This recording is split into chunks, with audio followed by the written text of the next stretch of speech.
is the 1978 Comfort-Aire Quietmaster heat controller that is in operation this morning. Well, afternoon now.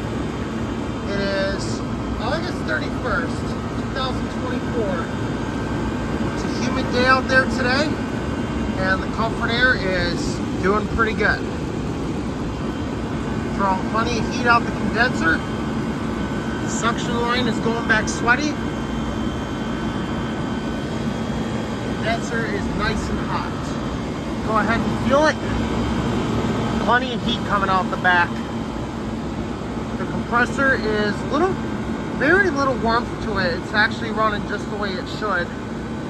And a lot of people tell me these older units are probably some of the best, if not the greatest, air conditioners that were ever made. This is practically central air in a box, and it's working really well. Got some paper towels there to kind of help seal some air gaps. Unfortunately, there were a couple air leaks that we have to worry about, but this thing is running fantastic. It's throwing plenty of heat through the coil. We're definitely going to give it a good cleaning this fall, and hopefully this thing will run really, really well. So we're going to go ahead and stall the fan out for a few seconds here so you can hear the compressor. This thing sounds absolutely fantastic. Like I say, Tecumseh AH152HT031. Here we go with the fan stall.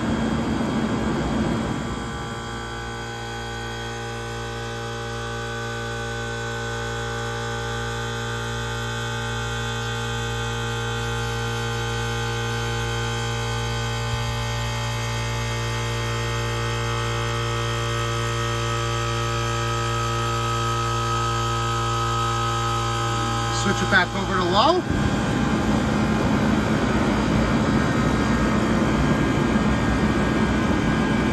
This thing is blowing surprisingly cold for being pretty much all blocked up. The condenser is pretty much blocked, so we're definitely going to be cleaning that out. But the evaporator itself, pretty much the whole coil is cold. Not sure if it's flat on charge or not, so that will be verified after cleaning. Because sometimes the air conditioners, if the condenser is fully blocked, the evaporator won't get as cold. Having my Gold Star was so plugged up that the condenser, evaporator, would not get fully cold. In fact, it was just like this. And then after cleaning, the whole thing was ice cold. So we're going to do the same here, hoping for the same result.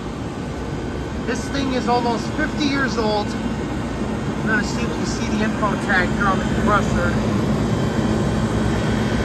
I'm probably gonna try to get the paint off that tag because it'll be easier to read. But this is from May 4th, 1978. Look at that suction on it. It's nice and sweaty. Look at that. Paper towels are nice and cool. They're doing a good job sealing up the air gaps or the air leaks. Because unfortunately, quite a bit of rotting going on. It's kind of unfortunate because this thing is an excellent machine. It blows absolute ice cold. The condenser fan is running nice and smooth. So I'm going to go ahead and crank them back up here.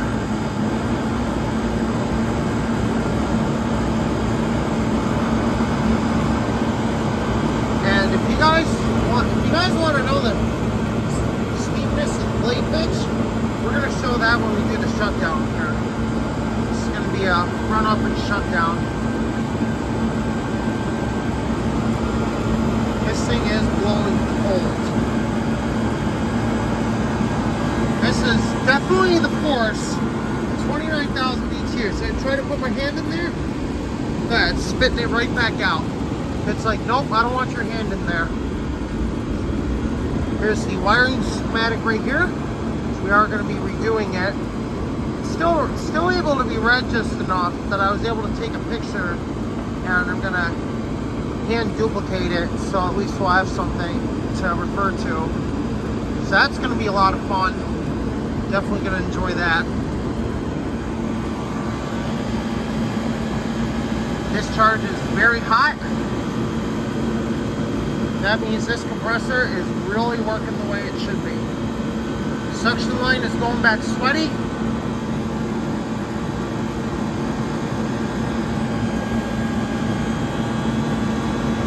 Yeah, this thing is an excellent machine. And usually when I do coil reading, I try to take it right at the evaporator. You see, that's where I put my thermostat bulb in. I either put it in right here or right there when I'm taking temperature readings. There's a look at the info on the motor. That is a universal electric motor rated for 1.5 horsepower. It takes 2.5 amps. It's like 2.6 amps on low and 4-point-some amps on high. So it's definitely a very good motor. Run cap has been replaced. You can see right there we got a brand new run capacitor.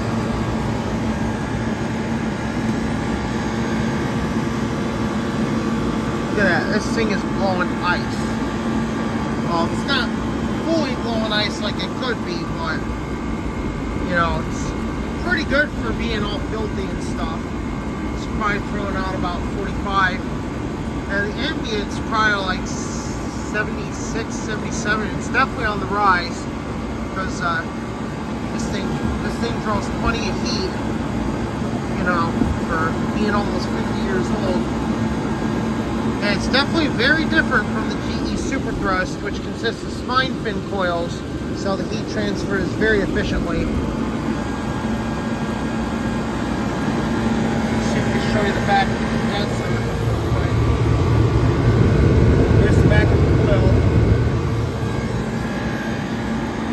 So yeah, this thing is working pretty well. I'm definitely impressed with the performance it has.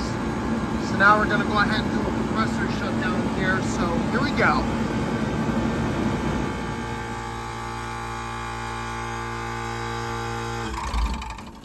Here it goes.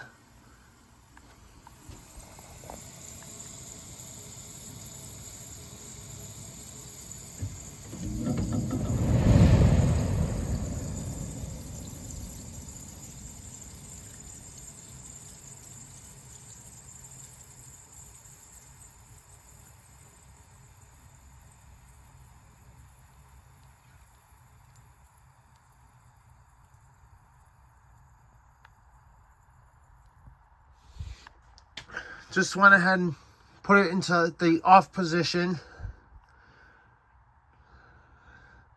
Look at the steepness of that blade pitch right there. That is insane. This is legit central air in a box. That massive Tecumseh AH compressor. Huge fan motor. And I'm not surprised with the fan being a little bit smaller, just with how many blades it has and the steepness of the pitch. This thing is an absolute air mover. Take a look at the data tag real quick here. It's a little bit corroded.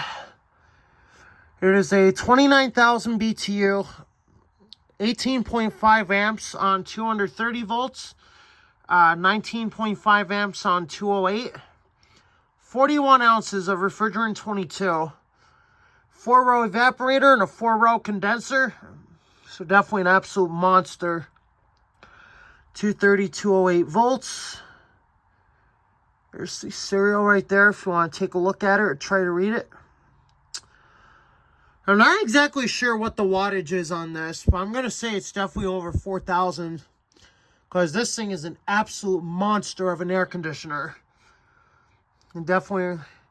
Now, here's another one of these that's owned by my friend Russ, aka the air conditioner guy. He's got a 36,000 BTU version of this with the Copeland compressor. So definitely a very, very good machine.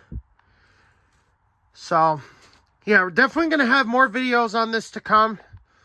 Hopefully we'll be able to get one out tomorrow, doing the cleaning part, because hopefully Painter will be able to help us with that, because this thing is a monster to move. So definitely looking forward to that. So that's all for now, and we'll see you in the next update.